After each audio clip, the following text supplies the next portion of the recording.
Bwana apewe sifa. Kwa hivyo namshukuru sana Mungu kwa sababu ya siku hii jema ya leo. Naamini huu ni mwaka utakuwa mwema sana kwetu na ni mwaka utakuwa wa baraka. Nataka kunena neno la mtu kuinua imani yako. Kuinua imani yako mbele za Mungu licha ya hali zote ama mambo yote unayoweza kunapitia katika maisha. Uinue imani yako kiwango ya kwamba utaweza kuyashinda yale mambo ambayo yanainuka katika maisha yako. Unajua, katika hii safari ya mbinguni lazima tuwe na mambo ambayo yatakayotupata, lakini wakati ambao yale mambo yametupata, kile cha muhimu sana ni vile utadeal na yale mambo. Praise the name of the Lord. Vile utajadiliana na yale mambo. Wasomi tunasoma ili tulete suluhisho kwa mambo ambayo yalishinda wale wengine. Mwathani arogocwo. Hapa leo tuko na kanzo harusi, na anajua kwamba ili mtu asomee counseling na mambo yale yote tunasomea, unasoma ili ukaweze kuleta suluhisho kwa watu. Bwana apewe sifa. Kwa maana maisha ya mwanadamu yamejawa na mambo ambayo yanataka suluhisho kila siku. Na mawazo ya mwanadamu yamejawa na mambo ambayo yanataka suluhisho kila siku ama kila wakati. Na ni vyema sana wakati ambao una deal na maisha haya kuwa na imani. Na nilikuwa ninaona ya kwamba mwanadamu ili aishi lazima aweke imani either kwa kitu ama kwa mtu ama kwa Mungu. Bwana apewe sifa. Kuna watu ambao wameweka imani zao kwa miungu ya dunia hii. Wameweka imani zao kwa waganga wa dunia hii. Wameweka imani zao kwa wachawi wa dunia hii. Na unapata ya kwamba yule mtu kuna vitu amepewa ili aweze kufuatilia na kukaa na zile vitu kwa ajili ya ulinzi ama kwa ajili ya faida za maisha yake. Na unaweza ukapata ya kwamba yule mtu, kwa maana mimi ni mchungaji, nimetembea na nimepatana na watu wengi sana. Kuna mama ambaye nilimpata akiwa na kidonda kikubwa sana katika mguu wake na kiko kinapona. Na yule mama aliniambia kwamba wakati alienda kwa mtu fulani amsaidie, alipewa tu vitu ambao Mungu, wakati nilikuwa namuombea, Mungu aliniambia kwamba huyu siwezi nikamponya kwa sababu imani yake iko ndani yangu, iko ndani ya vitu ambazo ameweka kwa nyumba yake. Na kwa hivyo nikamwambia yule mama ya kwamba aende atoe hizo vitu na aniletee. Na mama wakati alileta, hata mimi nilimchekelea kwa sababu kulikuwa na kucha. Unaona kuku ikichinjwa, tule tumiguu twa kuku, unaona huto tukucha tunakuanga ako na huto tukucha, alikuwa na tunyasi na vitu zingine sisi kwa Kigugu tunaita dongu. Vitu twingine tunakuwa kwa kichaka, tumatunda twingine wewe hatukuliwi na ni tukali sana, tunaitwa ndongu. Alikuwa na vitu kama huto, na alikuwa ananiambia kwamba alikuwa ameambiwa kupitia tule tu vitu ataweza kupona magonjwa yake. Na ugonjwa ukaendelea na ukaendelea, tule tu vitu bado tukiwa. Wakati ambao tulitoa tule tu vitu, hata nikatutupa in the name of Jesus. Alafu nikamuombea mama. Bwana asifiwe.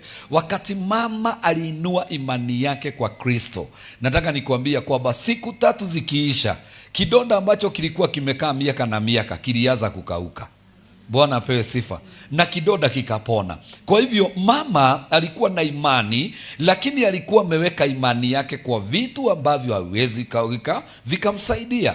Tunaweza tukawa na imani, lakini tukawa imani zetu hatujazielekeza kwa njia ambayo imani ile inaweza ikatusaidia. Ni vizuri kuangalia imani yako umeiweka wapi, na kama imani yako inaweza ikakusaidia. Kile kinafanya mimi niipende sana Biblia na nipende neno la Mungu ni kuona watu walioweka imani yao kwa Mungu vile Mungu alifanya maishani mwao. Praise the name of the Lord. Na nimeona watu ambao wameweka imani zao kwa vitu, zile vitu vile zilifanya kwa sababu ya imani zao kule walipoweka zile imani zao. Hapa tena nimepatana na mama, alikuwa amekuja maombi. Tena wakati tulikuwa tunaomba naye, Mungu akaniambia pana, huyu mama kuna vitu tena amepewa na huyu mama. Nikaambiwa ya kwamba nimwambie alete hizo vitu. Unajua ni nini aliniletea? Mishale ya inaitwa nini? Inaitwa jege. Jege inaitwa nini na Kiswahili? Hiyo hiyo sasa ndio alikuwa amepewa mishale, kaambiwa aweke kwa kila kona ya shamba. na akaambiwa kwamba kupitia hizo vitu atapata kuona ushindi, maana alikuwa anafukuzwa na ndugu zake, na wakati ambao walimkataa, alipoenda kule, alipewa hizo vitu, akaambiwa aweke kwa kila kona, ati hiyo ni mishale itakuwa inadunga hao watu wao, watakubaliana na mambo yake. Lakini vile aliweka ndivyo kuliharibika zaidi. Bwana apewe sifa. But alipokuja nikamwambia, alitoa hizo vitu, akatoa, akaleta, na tukaomba naye, na nikamfunza kuweka imani ndani ya Kristo na ndani ya damu ya Kristo. Praise the name of the Lord. Nikamfundisha kuweka imani yake kwa neno la Mungu, na tena nikamfundisha kitu kingine, kujiamini wewe mwenyewe na kuamini Mungu wako. Praise the name of the Lord. Sijui kana kwamba you have power. Wewe una nguvu kubwa na mingi sana ndani yako. Kama unaweza amua tu hiyo nguvu ifanye kazi, hata unaweza shangaa. Praise the name of the Lord. Wakati yule mama tuliomba na yeye, na halafu nikamwambia kwamba ni vizuri ainue imani yake, na tukaombea mafuta. Nikamwambia, nenda ununue mafuta ukuje tuyaombee. Kule ambako ulipewa ukaenda ukaweka, uende uweke mafuta sasa. Na tumesoma kwenye Biblia mafuta inafanya kazi gani, kwenye Isaiah 10 verse number 27. Wakati ambao tulifanya hivyo, mama alirudi akaniambia kwamba ndugu zake walimwambia arudi nyumbani, na wakaongea, wakasikizana. Praise the name of the Lord. Kwa sababu ya nini? Ameielekeza imani yake mahali panapofaa. Bwana apewe sifa. Na wewe ni vizuri uelekeze imani yako mahali panapofaa. Na jambo lingine, uangalie wenye wanaongea kuihusu imani, wao Mungu amepelekana na wao namna gani, na wametoka wapi na wameenda wapi. Si kusema ya kwamba kwa sababu tutainua imani hatutapatana na shida. Bwana asifiwe. Na sio kusema ya kwamba kwa sababu tutainua imani hatutagojeka. Hapana. Si kusema kwa sababu tutainua imani biashara zetu hazitaenda chini. Hapana. Praise the name of the Lord. Kuna maisha ya dunia haya ambayo kila mwanadamu unaweza ukapitia. Maisha ya dunia, hali ya dunia, ulimwengu unasema nini na kumekaa namna gani. Praise the name of the Lord. Kama sasa watu wanasema uchumi ni baya, Bwana asifiwe, mambo hayajakaa vizuri, watu hawana pesa. Kama hawana pesa na unatoaga pesa kwao wadhani ya rogoso, unajua biguni hakuna pesa. Amen. Pesa iko hapa duniani na tunatoa pesa kwa wanadamu, na alafu wanadamu tunasemekana ya kwamba hawana pesa. Hata yeye najua ya kwamba kwako zimepungua kidogo, kwa sababu najua ya kwamba hata wewe unatoa kwao.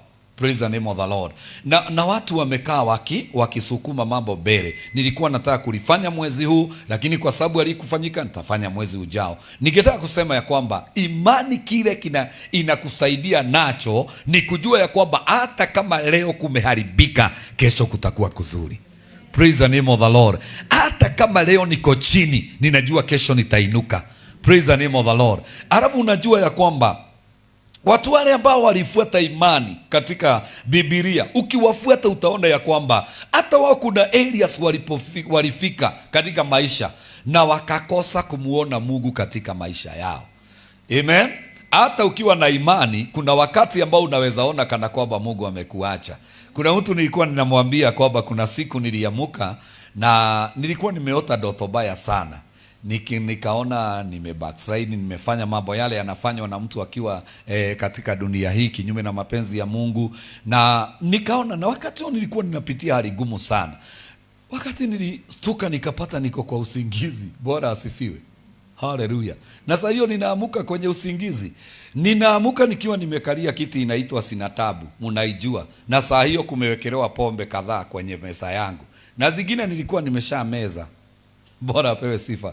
Sasa nilikuwa najiuliza, na watu wale watakao niona na nimeokoka na mimi ni pastor, amen, nikitoka kwenye hii club watasema namna gani? Sasa nikiwa katika hiyo maswali na tayari mimi ni mlevi, ndio niliamuka nikapata niko kwa kitanda. Jambo la kwanza niliambia Moirore, Bwana asifiwe. Praise the name of the Lord. Nisikie kana kwamba nimeokoka. Bwana apewe sifa. Kwa hivyo sio kusema ya kwamba kwa sababu umeokoka, hata umejazwa na Roho, hata wewe ni pastor, ati uwezi ukaota ndoto kama hizo. Utaota na utaona ya kwamba hili jambo. Kwa hivyo Mungu anakuambia namna gani? Ndoto nyingi zinakuambia kwamba jichunge area hii, kwa maana area hii ndio shetani akakujia, akafungulia mlango. Praise the name of the Lord. Kuna watu wanaota ndoto za aina mingi. Kuna wengine wanaota wakiwa disco. Sasa unaambiwa wewe chunga area hii, wewe chunga area hii. Praise the name of the Lord. Imani inakusaidia hata wakati lile jambo limetokea, utaweza kulishinda. Kwa sababu wakati ambao niliona lile jambo, nilipoamka, nilimwambia shetani, sikia, mimi kwako sitarudi. Bwana asifiwe. Na nikaiba ule wimbo, mwambie Farao nimeokoka, Misri naenda Kanani. Bwana apewe sifa. Kamwambia anisahau kabisa, na nikamwambia kwako sitawahi rudi, na hayo mambo ulinionyesha sitawahi yafanya. Praise the name of the Lord. Kwa hivyo ni vizuri sana kuinua imani yako, maana imani itakusaidia kushinda. Bwana apewe sifa. Watu wote ambao wanamwamini Kristo, Biblia inasema namna gani katika kitabu cha John na ni verse ambao unaijua sana, 3 verse number 16. Watu wanaijua sana, hata unaweza sema vile inasema. Amen. Hebu niambie vile inasema, kwa maana hata ukamtoa. Kwa nini? Ili kila amwaminie asifanye nini? Asipotee. Praise the name of the Lord. Bali apate uzima wa milele. Hapa asipotee ndio ninataka tukatalie sana, ya kwamba ukiwa na imani hauwezi potea. Praise the name of the Lord. Ukiwa na imani hauwezi ukapotea, maana imani ile, hata kama hakuna njia, imani ile itakuonyesha njia. Bwana apewe sifa. Wale ambao tushawahi tembea pamoja na wao, na nashukuru Bwana kwa sababu mtu kama Pastor Steve yuko hapa, wanajua mimi sipoteagi kwa njia. Mimi hata nikiwa ninaenda safari na niwe nimekosea njia, nitasimama tu. Praise the name of the Lord. Nasikianga kuna kitu ingine inaniongozanga. Hata wakati mwingine tulikuwa tunaenda Udhoni na huku Murang'a, na tulipokuwa tunaenda, kwa maana tulienda safari ya kwanza, lakini hatukumaka njia vizuri. Unaona, siku ya kurudi, hata I think ulikuwa Udhoni ya Erija, tulipokuwa tunarudi, ile njia tulionyeshwa na yule anatuonyesha ni bwana harusi, katuambia kwamba njia ni hii. Niliposhika hiyo njia nikamwambia no, roho yangu imekataa, na Mungu ananiambia hii njia tukienda tutapotea. Kamwambia acha nikuonyeshe vile Mungu ananionyesha. Tukarudi. Bwana asifiwe. Amen. Amini usiamini, nilimpeleka mpaka kwa bibi yake. Fadhali ya roho. Kwa sababu ya nini? Ukiwa una imani na Mungu akiwa ndani yako, kwa maana imani, Biblia inasema ya kwamba huja kwa sababu ya kusikia nini? Neno la Mungu. Kwa hivyo ili uwe na neno, ili uwe na imani kubwa, ni kulingana na vile unajipeana kusikia neno la Mungu. Wakati unaendelea kulisikiza neno la Mungu, ndio unaendelea kujengwa katika imani. Na wakati unaendelea kusikiza maneno ya watu, ndio yanabomoa imani. Praise the name of the Lord. Unaweza ukawa na imani kubwa, lakini imani yako inaweza ikabomolewa na maneno ya watu. Mwathani ya rogoso. Imani yako inaweza ikabomolewa na shida zako. Imani yako inaweza ikabomolewa na hali zile ambazo unapitia. Mwathani ya rogoso. Kwa hivyo katika hali zile tunapitia, tunafaa kufanya nini? Zaidi ya yote kulisikiza neno la Mungu. Zaidi ya yote kutaka kujua waliopitia mambo kama haya waliyashinda namna gani. Maana hii yote iko kwenye Biblia, hii yote iko kwenye neno la Bwana. Hakuna jambo lolote ambalo unapitia ambalo haliko kwenye neno.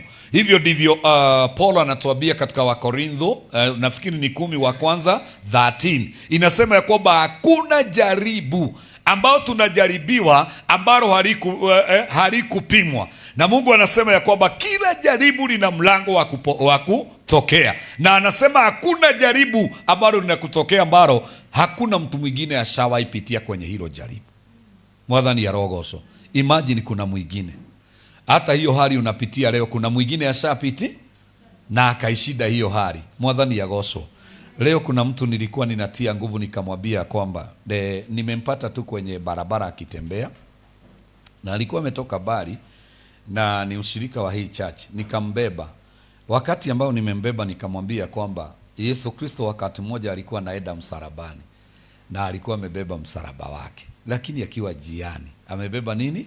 msalaba. Kuna mtu ambaye anaitwa Simeoni alitokea, na Bible inasema alimsaidia Yesu kubeba msalaba. Kwa hivyo nikamwambia wacha tupunguze hii safari. Najua ungeenda miguu huko kwote, lakini wacha niwe kama Simon, nikusaidie kubeba msalaba. Kwa hivyo nikambeba na tukaja tukiongea, na nilikuwa ninamwambia kwamba hakuna kitu kizuri kama kukubali ile hali unapitia kuishinda. Mwathani arogocwo. Hiyo hali unaipitia kuishinda ni vizuri sana. Na kusema ya kwamba hii hali haitanishinda, hapana, sina fear. Praise the name of the Lord. Na ninafaa niende, lazima nitaenda. Si bora tu kutoka mapema. Mwathani arogocwo. Unajua isipokuwa sijui ni kwa nini sisi tuko huku Nairobi. Isipokuwa ni sisi tunaonanga ya kwamba mahali tunaenda ni bari. Kama unaweza kumbuka ukiwa Ushago kule mlikuwa mnaenda miguu. Amen. Kwanza wengine kuendea Mahidi kana guthia. Amen. Hey, Bwana apewe sifa. Unaweza kuwa ulikuwa unatoka huku unaenda mpaka Githurai na huko mbele na bado utarudi. Si ni kweli? Bwana asifiwe. Lakini hapa tu unaweza ona ya kwamba tuseme kama mtu kama Devi hapa, acha nitumie Devi. Devi anakaa Kiambu. Ati hawezi kuja chachi hakuwa na fare. Wadhali arogocwo. Lakini unaweza pata kwao anatoka huko, Bwana asifiwe, anaweza kuwa anatoka Kiambu anaenda mpaka Kayore miguu na anarudi na haoni pakiwa bali. Kwa hivyo mtu wa imani ni mtu wa kujipanga na hali. Sijui kama unaelewa vile ninasema. Mtu wa imani ni mtu wa kujipanga na hali. Hali imetokea, ni gumu, ni zito, lakini unaipanga. Usikubali kupange, unaipanga mwenyewe na unaiambia yes, leo hakuna nyanya, amen, chakula lazima itakuliwa. Leo hakuna mafuta, lazima itakuliwa. Praise the name of the Lord. Naweza nikachemsha na ninaweza nikasonga mbele na maisha. Kwa hivyo mtu wa imani ni mtu ambaye hawezi, yani huwezi kumpata akiwa chini. Amen. Ukimwamini Mungu hautapotea. Ukimwamini mwana wa Mungu hautapotea. Utapata uzima wa milele. Bwana apewe sifa. Mfano mwingine naweza nikakupatia ni mzee mmoja alikuwa na maisha ya chini sana, lakini alikuwa anafurahia maisha yale ambayo Mungu anampitishia. Na alikuwa anaingia kwa hoteli, anaitisha githeri. Lakini akikula ile githeri ana smile, anafurahi. Praise the name of the Lord. Watu wale wengine wanakula nyama pale, wanashindwa nikimudhuliwa kenda gogo akili ya githeri. Anafurahi sana. Sasa wakati mmoja nao wakaitita githeri. Wana walikuwa nafikiria furaha iko kwenye githeri. Yaani unaishi maisha lakini unaenjoy katika yale maisha ukigojea Mungu akupeleke kwenye ile level. Kwa hivyo wakati waliitisha githeri, hawakusikia githeri ikiwa tamu. Wakashindwa kwa nini huyu mzee anafurahia. Na mzee mmoja akaenda kwake akamwambia, nimekuona kwa siku nyingi unaingia kwenye hii hoteli, unaitisha githeri, lakini wakati unakula unafurahia sana. Mimi nimeitisha githeri, nimeangalia kile kinakufurahisha kwa githeri, si kuona. Praise the name of the Lord. Mzee alimwambia namna gani? Alimwambia there is time. Sikuwa na uwezo hata wa kupata hii githeri. Praise the name of the Lord. Lakini saa hii Mungu ananisaidia. Ninaingia kwa hoteli, ninaweza kujinunulia githeri, na furahia nikigojea Mungu anipeleke level ya nyama. Praise the name of the Lord. Huyo mzee akamwambia kwamba nimestuka. Bwana apewe sifa. Akamwambia kwamba mimi sifurahi kwa sababu ninakula githeri, ninafurahia kwa sababu Mungu ameniwezesha kufika level ya githeri. Praise the name of the Lord. Yule mzee wale wazee walishangaa sana. Na wao wanakula nyama lakini hawana furaha. Lakini kwa sababu yule mzee alikuwa na appreciate, anafurahia kile Mungu amemfanyia kwa wakati huo. Amen. Na hiyo level ambayo Mungu amemfikisha, alikuwa nasikia nitamshukuru Bwana wakati wa githeri, maana ninajua wakati wa nyama utafika. Kama Mungu amenifikisha kwa githeri, najua hata kwa nyama nitafika. Mwathani arogocwo. Kwa maana hii njia ya githeri ndio njia inaleta nyama. Mwathani arogocwo. Mnajua tukilelewa kule tumepitia, lakini mnajua ya kwamba Mungu hakukubali tuishi pale. Mungu ameshabadilisha na ameendelea kubadilisha maisha yetu. Mwathani arogocwo. Siku moja nilisumbuliwa sana na gari, na ikabidi nione ya kwamba hii ni shetani anafanya kazi. nimeenda hapa kukula lunch hapa Marurui. Nikakula lunch, kwenda kutokea na gari ikakataa kwenda, na ikakataa, na ilikuwa nzuri, nimeisimamisha tu kwenda kugurumisha, imekataa. Na wakati ilikataa, nikampigia Bishop Pius Moiro, nikamwambia dad, kuna mahali ninapitia pangumu sana, na saa hiyo nimetuma mpaka sacrifice. Nikamwambia niombe hii pepo ishindwe. Nilikuwa nafikiria Bishop atatamka neno nikipiga gari tu funguo, Bwana asifiwe, igurume na safari iendelee. Wapendwa, Bishop aliniambia kwamba mtumishi wa Mungu, wewe unanijua. Bwana asifiwe. Akaniambia kwamba unajua mahali nilikuwa na unajua mahali niko, kwa sababu mimi tukijuana na Bishop nilimpata akiwa na 504. Bwana asifiwe. Baadaye akaambiwa na Pastor Rusi ya kwamba atamnunulia gari, akamnunulia Carrefour. Bwana atukuzwe. Akaenda hivyo akiinuliwa. Ninakumbuka ya kwamba Mungu amemuinua tukiona na macho yetu. Kwa hivyo akaniambia kwamba leo hii unajua mahali niko. Akaniambia kwamba hiyo njia umepitia ndio njia inakuja hapa niko. Praise the name of the Lord. Kwa hivyo hakuniombea, aliniambia jitie nguvu brother, mahali ambapo umepita hiyo ndio njia ya kuja hapa niko. Bwana atukuzwe. Na kweli kabisa, baada ya kuita mechanic akaangalia ile gari, aliniambia imeharibu gearbox. Kwa hivyo haiwezi enda mpaka itafutiwe gearbox. Ilibidi ivutwe na mtu. Amen. Ikawekwa mahali mpaka wakati tulipata gearbox ikatengenezwa. Bwana atukuzwe. Na baada ya hiyo leo namshukuru Mungu kwa sababu alivyoniambia Bishop, Mungu amenitendea leo. Mwathani arogocwo. Kwa hivyo nataka uinue imani yako katika yale mambo ambayo unapitia, ya kwamba unapomwamini Kristo hautapotea. Bible inasema ya kwamba kwa maana jinsi hii Mungu aliupenda ulimwengu hata akamtoa mwanae wa pekee ili yeyote amwaminie asipotee. Praise the name of the Lord. Hauwezi ukapotea, ndivyo nimesema. Hauwezi ukapotea ukiwa unamwamini Kristo. Hata kule hakuna. Alafu jambo lingine linanifurahisha sana. Unajua hata wakati unapata giza kubwa, Bwana asifiwe, Yesu ndiye nuru ya ulimwengu. Bwana asifiwe. Kwa hiyo wakati anatuambia tumwamini, anatuambia tumwamini kwa maana anajua ya kwamba hata wakati kutakuwa na giza, yeye atakumulikia. Bwana apewe sifa. Arabu akasema ya kwamba mimi ndiye njia. Wakati unaona umefika mwisho wako kabisa, haleluya, Yesu anakuambia still safari itaendelea, maana mimi ndiye njia. Mwathani arogocwo. Kwa hivyo hilo ndilo jambo linafanya Mungu atuambie tumwamini mwanae, kwa maana mwanae Yesu Kristo ana uwezo wote wa kutusaidia. Wakati hauna amani, yeye anaitwa mfalme wa nini? Wa amani. Bwana apewe sifa. Kwa hivyo ukiweka imani yako ndani yake, watu watakupata. Unajua mimi nasemaga ya kwamba mtu wa Mungu ni kama watu wale ambao wanagojeka huu ugonjwa wa epilepsy ama kifafa. Tunaita kifafa na Kikuyu. Wadhani ya rogosho. Na siku moja nasema nilibahatika, naweza sema nikubahatika. Nikatembelea kijana mmoja, alikuwa mchungaji, na nikatembea kwake, na akasema alikuwa naishi hapa Runda, na akaniambia kwamba anitengenezee chai. Akaingia kitchen atengeneze chai. Wakati aliingia kitchen nilisikia mgurumo kama wa ng'ombe. Nikashindwa kitchen, kwani analishaga ng'ombe kitchen yake. Kwenda kumpata, Bwana asifiwe. Nilipoingia kitchen, maana ulikuwa mgurumo mkubwa, nilipata ya kwamba ni yule kijana ameanguka chini, anatoa pofu. Bwana asifiwe. Anatoa pofu na ameuma ulimi, na saa hiyo anarusha tu miguu. Mimi nikashindwa, my God, huyu nitamfanyia nini? Na kwa sababu sikuwa na imani kubwa ya kumkomboa, Bwana asifiwe. Na wakati huo nilikuwa ninaendesha kabaiskeli. Nilikuwa na kabaiskeli kangu. Nilikuwa najua brother yake mahali anakaa.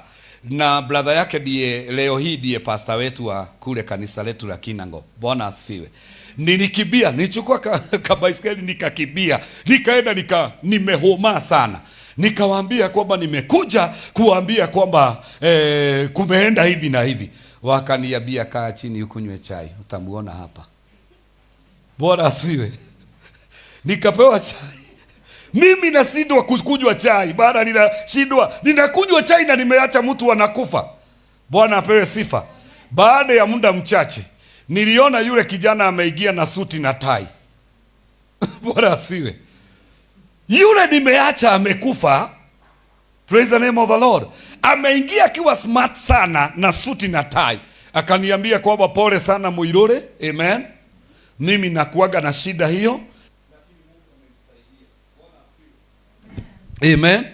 Anakuaga na ugonjwa wa epilepsy ama ugonjwa wa kifafa. Mwadhari ya rogoso.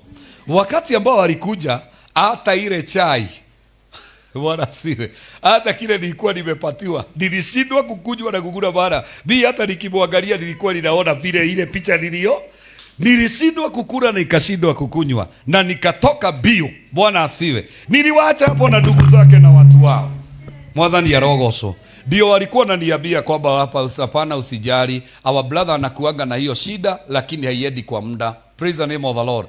Naye mtu wa imani, mwadhani ya rogoso, unaweza ukampata ako down kabisa, ako chini, hata anaonekana kama ameisha, lakini mtu wa imani ni kama mtu wa kifafa. Mwadhani ya rogoso, unaweza anguka na watu waanze kukuchekelea. Na ndio maana unaona ya kwamba katika kitabu cha Mika 4, ukisoma pale chini Mika 4, anasema ya kwamba wewe adui yangu usinichekelee. Bwana asifiwe. Maana ninajua niko chini, na hata kama niko chini ninaamini ya kwamba nitainuka tena. Na akamwambia ya kwamba hata kama nimefinyika sana, wewe usicheke. Praise the name of the Lord. Kwa hivyo mtu wa Mungu anaweza enda mpaka chini. Wakati mwingine unasukumwa na jambo linakupeleka mpaka chini. Wakati mwingine mawazo inakupeleka mpaka chini. Lakini kwa sababu wewe ni mtu wa imani, huwezi potea kwa hilo jambo. Praise the name of the Lord. Mungu tu atafanya something. Amen. Na atakuinua tena. Mwadhani ya rogoso. Kuna wakati ambao nilikuwa ninaomba Bwana asifiwe. Lakini nimalize na hiyo story ya huyo mtu. Bwana alimkomboa. Amen. Bwana alimkomboa, alimponya, na hata siku ya leo ni mchungaji mmoja wa Kiambu hii. Amen. Ako na kanisa. Bwana asifiwe. Na anaendelea vizuri, na huo ugonjwa uliisha kabisa. Bwana apewe sifa. Kuna Mungu mbinguni awezaye kumaliza shida zetu. Tukiwa watu wa imani hatutakaa mahali tulipo milele. Hapana, hapo tu ni kupita, tunapita. Hakuna kitu itakatalia kwetu. Hata magonjwa yakiingia kwetu yatatoka. Bwana apewe sifa, kwa sababu sisi tuna imani, na watu wa imani hawawezi wakapotea. Mwadhani ya rogosho. Kuna wakati ambao nilikuwa ninapitia hali gumu ya kifedha, na nikaona hapa nitahaibika. Amen. Na hakuna kitu kibaya kama aibu ya mtu ambaye Mungu amembariki. Mwadhani ya rogoso. Zamani nilikuwa nasikia watu wakisema ya kwamba ati matajiri hawararangi, ati hawanaga usingizi. Mwadhani ya rogoso. Na nilikuwa ninashindwa kwa nini watu wanasemanga hivyo, lakini nilikuja kuelewa kuna level Mungu anaweza akakufikisha. Praise the name of the Lord. Na huwezi taka kutoka kwenye level hiyo, either upande lakini usishuke. Praise the name of the Lord. Kwa hivyo kile kinafanya watu waseme matajiri hawalali ni kwa sababu huyo mtu anafikiria sana, hili jengo langu likisimama watu watasema nini? Amen. Hii project yangu ikikwama watu watasema nini? Kutakuwa namna gani? Kwa sababu yule mtu hataki aibu. Kama ni mtu wa imani, lazima aamke kuongea na Mungu wake na kumwambia Mungu nisaidie, Mungu simama nami. Kama hivyo nimekuambia, unaweza fika mwisho, pesa zinaweza isha. Praise the name of the Lord. Na nilikuja kuelewa kitu kimoja, mtu wa imani haijalishi kana kwamba kazi yako imeenda chini, pesa unaweza ukapata. Nilikuja kuelewa Mungu yuko na pesa. Bwana asifiwe. Na ndio maana Matthew 7:7 inasema obeni utapewa, na ni kile unataka wewe omba utapewa. Bwana apewe sifa. Na hiyo imani niliweka, na nikataka kuona hilo neno likifanya kazi. Nikaweka imani, nikamwambia Mungu nataka pesa. Na tukaenda kwenye fasting ya 3 days. Bwana asifiwe. Tulikuwa tunataka pesa ndio tuhamishe hili kanisa, lilikuwa upande wa Githogoro, likuje huku Thendegwa. Na wakati nilikuwa Mungu alininenea hivyo, nilipowaambia wazee wa kanisa, waliniambia haiwezekani, maana zile pesa zinahitajika za kulipa uwanja. Walikuwa wananiambia hata tukifanya harambee mwaka mzima kwa hii church hatuwezi pata pesa, maana tulikuwa wachache sana na watu wale tulikuwa nao walikuwa chini sana kifedha. Mwathani agocwo. Lakini walikuwa watu wa imani, walikuwa watu wa maombi. Niliwachukua tukaenda kwa mlima na vijana kadhaa, tukaomba 3 days. After 3 days Mungu akaniambia sasa malizeni maombi, nendeni mkapumzike. Nilikuwa naishi Rwaka, Bwana asifiwe. Naongea kuhusu imani. Wakati ambao nilienda nikakaa Rwaka, nilipigiwa simu na na mtu mmoja, elder wa kanisa la PCA. Amen. Elder wa PCA, sio wa holiness, elder wa PCA. Akaniambia kwamba Mungu ameninenea, naomba tupatane pale Village Market. Tukapatana hapo Village Market. Akaniambia kwamba Mungu aliniambia kuna kitu nataka kumfanyia, naomba uchukue hii envelope na uende ufungue uone kile kiko ndani. Nikachukua envelope nikaenda kufungua, ilikuwa na shilingi 1136. Mwathani arogocwo. Na hiyo ni after 4 days. Amen. After 4 days ilikuwa na 1136 na imeletwa na elder wa PCA. Kwanza PCA iko hapa Thedegwa. Praise the name of the Lord. There is God in heaven. Wapendwa, kama tutainua our faith, hakuna kitu Mungu hawezi akatenda. Hakuna kitu Mungu hawezi akatupatia. Kwa hivyo tunahitaji tuinue imani yetu, tumpende Kristo na tuweze kukaa kulingana na mapenzi ya Bwana. Ukikaa hivyo, chochote utakachomuitisha Bwana anasema ya kwamba atakupatia. Ukisoma John 15 verse number 7 inasema ya kwamba kaa ndani yangu, neno langu likae ndani yako, na chochote utakachoomba utapewa. Mwathani arogocwo. Kwa hivyo tuinue imani yetu wapendwa, tukae ndani ya Kristo, hatutapotea. Hiyo hali ambayo unapitia inafaa tuinue imani yako na ujue ya kwamba hii hali nitaishinda kwa sababu Kristo yuko pande yangu. Bwana apewe sifa. Na tutakapofanya hivyo maisha yetu yatakuwa mazuri. Nimalize na hii testimony. Haikuwa ni mwaka ulioisha, I think ulikuwa ni mwezi wa 8 hivi. Na nikawa ninapitia hali gumu ya fedha, nahitaji pesa za kulipa bill zangu na nini, hakuna pesa. Hata sisi hupungukiwa. Bwana asifiwe. Usione mchungaji ama uone mtu, ninawaambianga ya kwamba hata ukiona mtu ako smart, unaweza ukaniona smart ukafikiria huu smartness ni wa mwaka huu, lakini huu smartness unaweza kuwa ni wa Bwana asifiwe, ni wa miaka 3 iliyoisha. Mwathani arogocwo. Sasa nikawa nimepungukiwa na nikawa chini sana. Nikauliza Mungu, nitafanya nini? Niliomba, nikaomba, nikasikia ni kama maombi haifanyi kazi. Amen. Ninawaambia kwamba nilikumbuka vile tulikuwa tunaambiwa tuombe kupitia rosaries. Nikachukua ile maombi. Nilisema nitasema Baba yetu uliye mbinguni 70 times.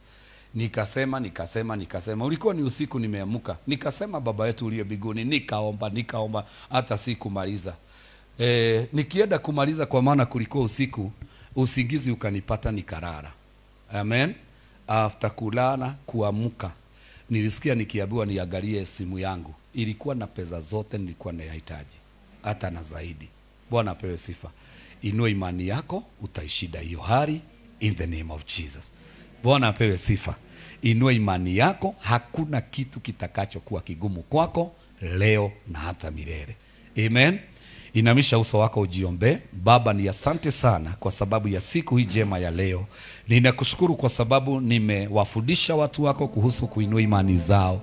Na ninayo imani ya kwamba Bwana wa mbinguni, zile hali zote wanapitia watazishinda. Zile hali ambazo tunapitia tutazishinda. Bwana, ninaomba katika jina la mwanao ya kwamba wapendwa hawa wakaweze kuinua imani zao. Bwana wa majeshi, na wote ambao wanatufuatilia wakaweze kuinua imani zao. Nimetangaza kuanzia leo mipango yote ya adui, mbinu zote za giza zimeshindwa na zimetokomea, kwa maana tunakuamini na tunakutegemea. Naombea kila mmoja wetu ya kwamba imani yake ikainuke viwango ili akaweze kuyashinda yale anayoyapitia Bwana, katika jina la Yesu Kristo. Kwa imani Bwana unasema ya kwamba tutaiambia milima ing'oke na itang'oka na itaenda kwenye bahari. Bwana, neno lako linatuongelesha vizuri katika Mark 11 and verse 1 Bwana mbinguni verse number 23 ya kwamba unaiambia milima ing'oke. Leo kwa imani natangaza milima yote iliyosimama mbele ya watu wako ikang'oke na ikaondoke. Wote ambao ni wagonjwa wakapone, wote ambao wako gizani wakaione nuru yako, wote ambao wanapitia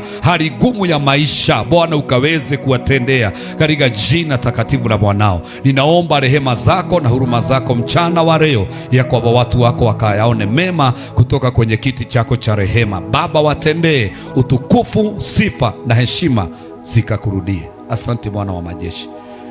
Baba, ni asante kwa maana katika ushirika wa leo umetunenea kuhusu kuinua imani, na tusikubali kushindwa na yale mambo tunapitia.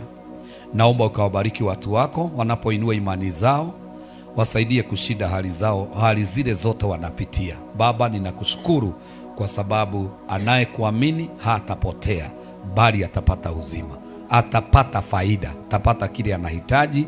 Baba, ni asante. Wabariki watu wako na watende mema, kwa jina la Yesu tumeomba na kuamini. Amen. Pastor Steve, karibu. Mungu awabariki na watende mema.